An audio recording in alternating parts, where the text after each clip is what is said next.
Hello Panda fam, you sexy schmexy people. I feel like when people talk about Canada, they always think about the Vancouvers, the Torontos, the Montreals. But Canada is a beautiful and vast country, and there's so much to see. And of course, Canada has some of the most breathtaking scenery in the world. But a lot of times, I feel like the smaller cities get neglected. There aren't exactly that many YouTubers making videos about small cities. Until now. We're visiting the small-ish city of Vernon. It's not that small. Greater Vernon has a population of 73,000 people. So here's 3 food spots that you should definitely check out in Vernon. The first spot is Station Barbecue Smokehouse. Let me preemptively tell you that this spot is amazing. We are a couple that loves barbecue, and this restaurant hits the spot. First of all, this restaurant has no views. It faces an empty lot, so it's not exactly a lot to look at. However, the interior is rustic and inviting. It's got that classic barbecue house charm. It has this warm wood finish, contrasted with that container type wall. It's kind of interesting. And most importantly, it's got that mom and pop style menu. By the way, we were crazy hungry, so we definitely over-ordered. We started off with the candied bacon. There's a literal warning on the menu that says it's highly addictive. And while I think the presentation is a little underwhelming, the flavor is so freaking next level.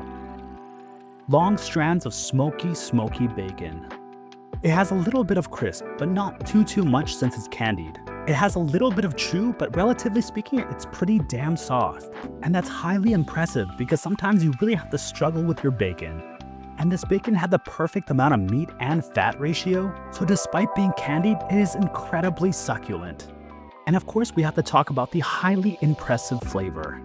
A perfect blend of that candied sweetness with that nice bacon savoriness, topped off with that barbecue smokiness. And to be perfectly honest, it was so good, if they had it frozen, I would buy it to go. And I would probably eat it days on end. And there would likely be health implications, but you know what? It's freaking worth it. And if you know my videos, you know me, you know what I'm gonna say. Highly freaking recommend. And of course, with these fatty foods, we had to wash it down with something. So we got ourselves a mocktail. Something sweet, something acidic, something to hit the spot. And because the food is so heavy, so fatty, this drink just pairs super well. And of course, we wanted to be a little bit healthier, so we got ourselves a salad that really wasn't a salad. They call it a Creole Caesar salad. And we added brisket on top, and boy did it not feel healthy. Next up, we have the Barnyard. It is a trinity of smoked perfection. Texas brisket, pulled pork, and aldoli sausage on coleslaw. This goes for about $35, and boy was this a lot of food. And so the price to portion ratio was actually pretty good. Now first of all, the sausage was freaking delicious. It was juicy, it was smoky, it was savory and a little bit sweet. And it was a massive sausage, but even then, I wish I could have had another one. And their pulled pork was decently soft too. But the flavor just pales in comparison to their wiener and their brisket. And another great part of this restaurant is that they have a whole bunch of homemade sauces. So if you want to add some sauces that are sweet, savory, spicy, they have a sauce for you because they have quite a few to select from. And to be perfectly honest, they are freaking good. Now, I didn't really talk that much about the brisket because we got a whole platter of freaking brisket. Now, the brisket is crazy tender. They didn't really give us a proper knife, but it didn't matter because it cut through like butter anyway. It was just juicy, perfectly seasoned, had that awesome smokiness. And of course, again, if you add the sauces, it just brings it to the next level. Because they have so many sauces, every bite can taste a little bit different, and it's like a whole new adventure. And the sauces add an acidity, and it kind of breaks up the fat.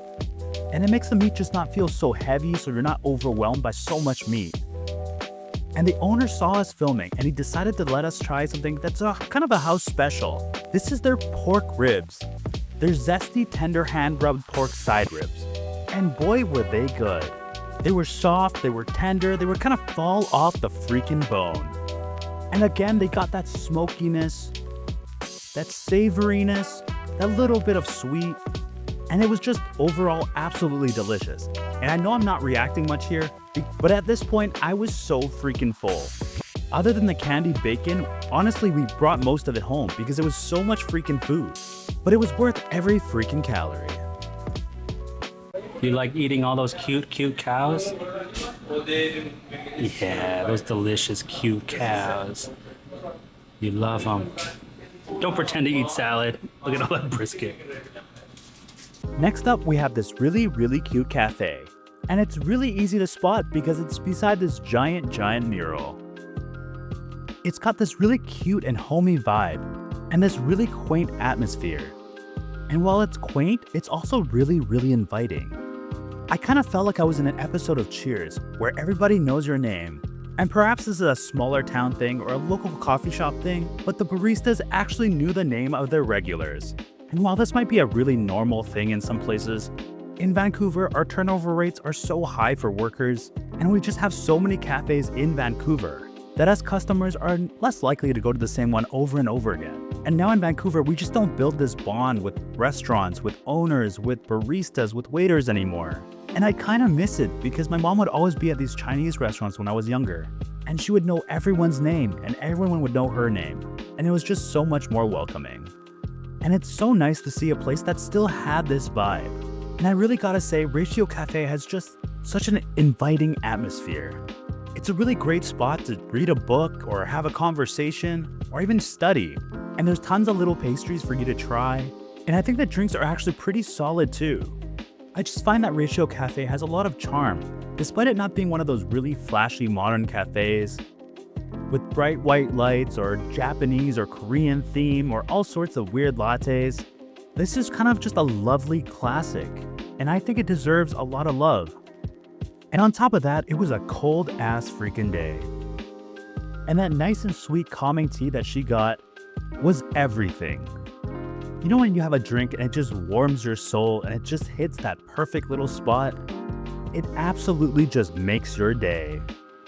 And to be perfectly fair, my latte was just okay. It's a very normal cup of coffee. And honestly, there's no issues with having a normal cup of coffee. Not everywhere you go has to wow you to the next freaking level. The beautiful place about this cafe is its environment.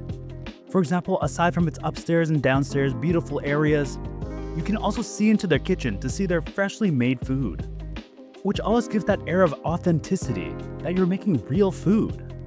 So yes, Ratio Cafe is a beautiful place, and I highly recommend that you check them out. Now perhaps I did save the best for last, because I thought this spot was probably the most interesting one that I visited. Now from the outside, it looks pretty normal and I probably wouldn't have batted an eye. No offense. But on the inside of Vernon Lodge is a place called the Cabana. And for a tourist like myself, this place seems like a bit of a hidden gem. First, let's talk about the inside and the atmosphere. The Cabana is located in the middle of an open courtyard in the middle of Vernon Lodge. The dimly lit area is incredibly romantic. Everybody speaks very respectfully and very quietly actually. All you hear is little bits of low murmurs of people talking, some music in the background, and some running water. There's some pools and streams that kind of surround the area of the Cabana, which actually seems like a pretty cool experience. You can just go swimming, go back to your room, and just come out to eat.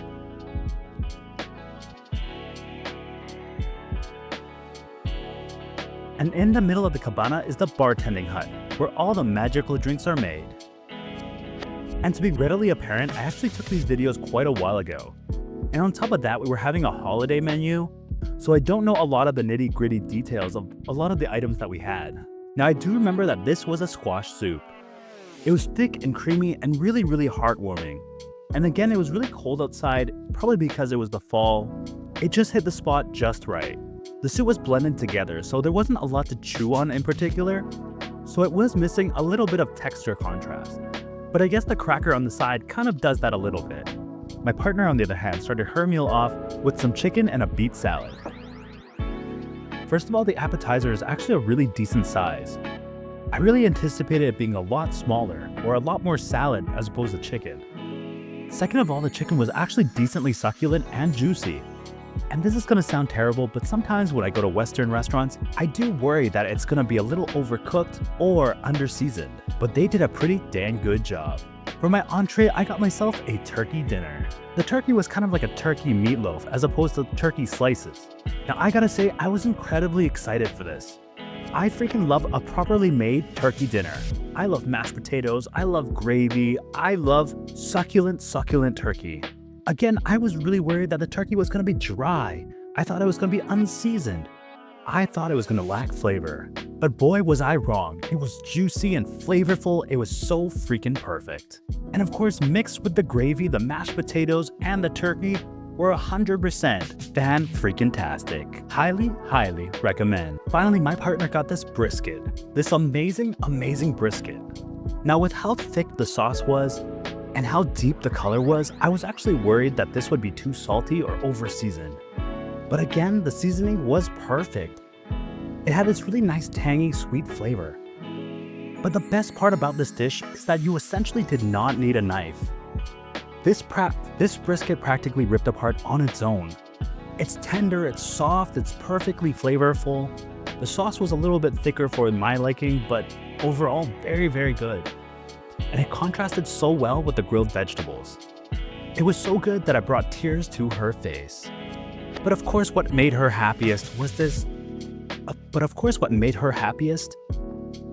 pumpkin spiced cheesecake. Now I don't really know what to say about it because it was amazing. It was creamy, it was sweet, it had that crunchy bit for contrast, and it had several layers of flavor, which was absolutely amazing. And for me, my favorite part of the cheesecake is actually the cookie bottom and not the cheesecake itself. A perfect cookie bottom should have a little bit of crunch, a decent thickness, and this one hits all the markers. Highly freaking recommend. And of course, this leads to that part of the video once again. Thank you guys so much for watching. I hope that I've adequately shown you that small towns have so much to offer, and hopefully it inspires you to go explore those places because they're worth checking out. And of course, if you like this video, make sure to like, subscribe, and comment. It means the world to me. And once again, thank you Panda fam. Let's dine again soon.